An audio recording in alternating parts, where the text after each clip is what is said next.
এই যে আপনি অবদান দিয়ে গেলেন, এটা একদিন হয়তো আসি দেখবেন যে যেটার কথা বললেন সেটি।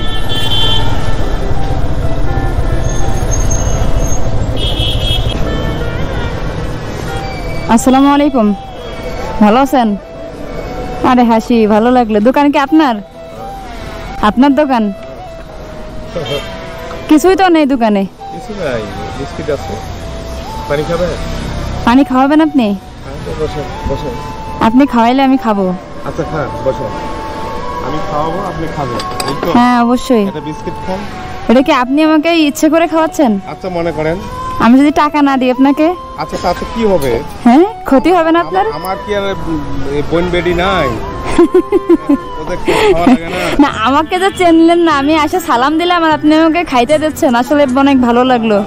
হ্যাঁ, আমার এই আপ্যায়নটাই হলো ব্যবসা। যাক আলহামদুলিল্লাহ, আলহামদুলিল্লাহ, আল্লাহ আপনার ব্যবসা আরো বড় করে দিক। আর হচ্ছে, আর বলতেছি এই কয়টা বিস্কিট আছে আর এই কয়টা কেক আছে, এই সংসারের সবকিছু এ টু জেড কি এর উপরে চলে? এর উপরে যার সামান্য। সমস্যা কি টাকা পয়সার? টাকা পয়সার সমস্যা। আচ্ছা, মানে দেখা গেল যে একটু বিস্কিট বাড়ালেন, একটু কেক বাড়ালেন, তাহলে তো আপনার ব্যবসাটা একটু ভালো হয়। না না, সমস্যা নেই, আমি দাঁড়াই থাকি। আপনি আমাকে খাইতে দিয়েছেন, আপনি কি আমাকে চেনেন? না চিনলেও একজন আপনি যেহেতু বাংলাদেশের নাগরিক, যে কোনো আপনি কর্মে আছেন একটা। যাক, আমি ধন্য। মনে করেন যে যাক, আপনি আমার একটা বিস্কিট দিয়েছেন, আমি আপনাকে সালাম দিলাম, বিনিময়ে আপনি আমার একটা বিস্কিট দিলেন, এক গ্লাস পানি দিলেন। ওটা খাওয়াই লাগবে। আমার খাওয়াই লাগবে? আমি যদি না খেয়ে চলে যাই? না না না, ওটা তো আমি বলছি। এখন আমি যদি না খেয়ে চলে যাই, আপনি কি কষ্ট পাবেন? হ্যাঁ কষ্ট পাবো, তাহলে আমার আপ্যায়নটা আপনি নিলেন না। তাহলে আমার খাওয়াই লাগবে? হ্যাঁ। আর এটাতে কোনো নো সন্দেহ, কোনো এখানে কোনো ভেজালযুক্ত ব্যাপার নেই। হয়তো মাছের মধ্যে অনেক ভেজাল। ঠিক আছে, আমি খাচ্ছি, সমস্যা নেই। আছে এখানে অনেকে আছে, ডিবি পুলিশের লোক আছে। এখন আমারে কি দেখে আপনার ডিবির মনে হচ্ছে? আমি ভাবছিলাম প্রথমে ডিবি, আর এখন কি মনে হচ্ছে বলেন? এখন তো আছেন আপনি যে কোনো একটা সরকারি ফার্মে আছেন।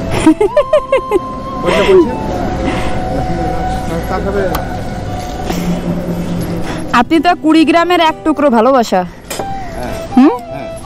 কারণ আপনার ব্যবহার দেখে আমি মুগ্ধ হয়েছি। এটার দাম নাই বর্তমান। হ্যাঁ, এই ব্যবহারের বর্তমান দাম নাই। না, এই যে আপনি, আমি আসলাম, আপনি আমারে চা খাওয়ালেন, বিস্কিট খাওয়ালেন।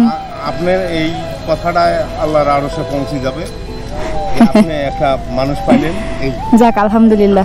এখন আমি যে চা বিস্কিট খেলাম, এখন আপনাকে কি টাকা দেওয়া লাগবে? না, টাকা নেব না।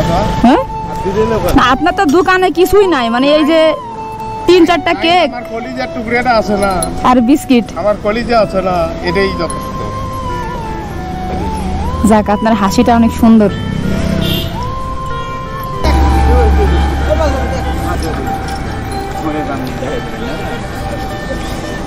আমি যে চা বিস্কিটটা খাইছি, এটা টাকা আমি আপনাকে দিব না, ঠিক আছে? তবে আপনাকে আমি এই টাকাটা দিলাম, আপনি দোকান, এই আপনার এখানে আরো মালামাল বাড়াবেন, মানে আরো কিছু বিস্কিট, কিছু কেক, এগুলো বাড়াবেন, ঠিক আছে? বাড়ালে একটু ব্যবসাটা একটু বাড়বে না, যা একটু লাভ থেকে একটু ভালোভাবে সংসার চলবে, আমি মনে করি। এই টাকাটা আপনি রাখেন, আমি আপনার খুশি হয়ে দিচ্ছি এই টাকাটা। নেওয়া লাগবে? হ্যাঁ অবশ্যই নিয়ে আপনি দোকানটায়, মানে কিছুই তো নাই দোকানে, বিস্কিট কেক ছাড়া। তো সব থেকে বেশি আপনার মুগ্ধ হয়েছে, আপনি আমাকে চেনেন না, আপনি আমার যে আন্তরিকতা দেখাচ্ছেন আমার কাছে, ওই তো আমি একটাই কথা ওয়াদাবদ্ধ, এই জামানার সাথে আমার আর বলতেছে না। মানুষ তো আর পাই না। এই যে আপনার, এই যে আপনি অবদান দিয়ে গেলেন, এটা একদিন হয়তো আসি দেখবেন যে যেটার কথা বললেন সেটাই। যাক, আমি জানি না আপনার সাথে আমার কখনো দেখা হবে কিনা, তবে আমি চাই আপনি একটু দোকানে আর কিছু বিস্কিট বাড়ালেন। কালকে আরেকবার আসেন। কালকে আবার আসবো? আসেন, আমার এই দাওয়াতটা কবুল রাখেন আর কি। আচ্ছা, আমি কালকে আসবো ইনশাল্লাহ, আমি আছি, কালকে আছি এখানে, ঠিক আছে? তাহলে আমি এখন আসি। জোর হাতে একেবারে, আমার যেটা একেবারে না, আমি অনেক খুশি হয়েছি। ঠিক আছে, তাহলে আসি আমি। আর কালকে আমি সময় যদি পাই, আমি আপনার সঙ্গে দেখা করে যাবো না। আচ্ছা ঠিক আছে, আসি। আসসালামু আলাইকুম।